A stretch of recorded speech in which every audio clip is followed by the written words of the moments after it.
Outside the town lay a forest long forgotten and cursed. It was a black hole where children disappeared and brave souls never returned. The reason it was called the Lost Forest was because no one who entered ever came out again. Elif was a young and idealistic journalist.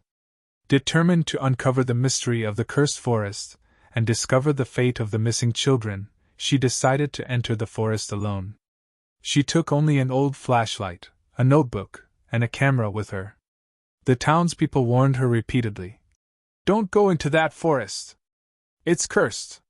You may never come back." But to Elif, it was just a legend. The air was cold and damp, the sky hazy.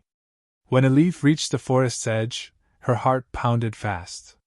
The moment she stepped inside, the atmosphere shifted. The birdsong was gone, the ground was littered with decayed leaves and broken branches. There was no breeze, the air was still. As she swept her flashlight beam left and right, the shadows seemed almost alive, twitching. She slowed her steps because the forest paths were confusing. She wanted to turn back, but it was too late. The stories of the lost children played vividly in her mind. Suddenly, she heard the faint, eerie crying of a child from afar. Elif walked toward the sound, and on the ground lay a dirty, worn old doll. She shivered slightly, realizing the doll belonged to a little girl who had gone missing years ago in the town. She turned around, but no one was there. The silence was broken only by faint whispers that seemed to say, "Don't go. Stay here." Deep inside the forest, she spotted an old moss-covered cabin. Its door was slightly ajar, and a cold draft seeped out. Summoning her courage, Elif entered. On the walls hung black and white photographs of the missing children, each photo a story, a lost soul's memory. The cabin was filled with a heavy odor of damp earth, rotting wood, and forgotten sorrows. The door slowly closed behind her, and she found herself plunged into darkness. She realized the door had locked itself. Panicked, she banged on it, but there was no answer. Whispers rose in the darkness.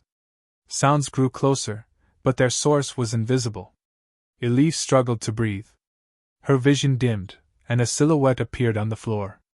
It was an old man, his eyes black and empty, his face shattered and hollow.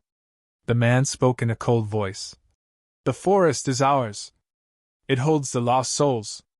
Now you belong to us." Elif screamed, threw her flashlight to the ground, and ran. But the forest was a labyrinth. She was lost. Every turn showed the same trees, as if the forest was holding her captive. Hours passed. Elif was nearly hopeless. Her body was exhausted, her mind foggy. Her eyes were closing.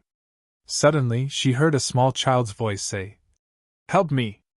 Following the voice, she found a little girl sitting on the ground, her eyes tearful and frightened. Elif wanted to help, but the child suddenly vanished like mist.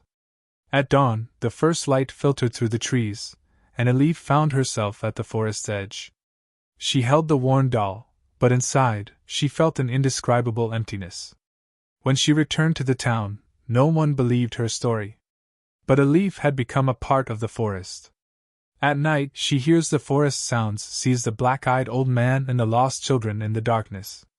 Nightmares have imprisoned her, and she knows she will never escape. The end. The townspeople continued to avoid the forest because its darkness still held mystery and fear. And there, the lost souls waited forever,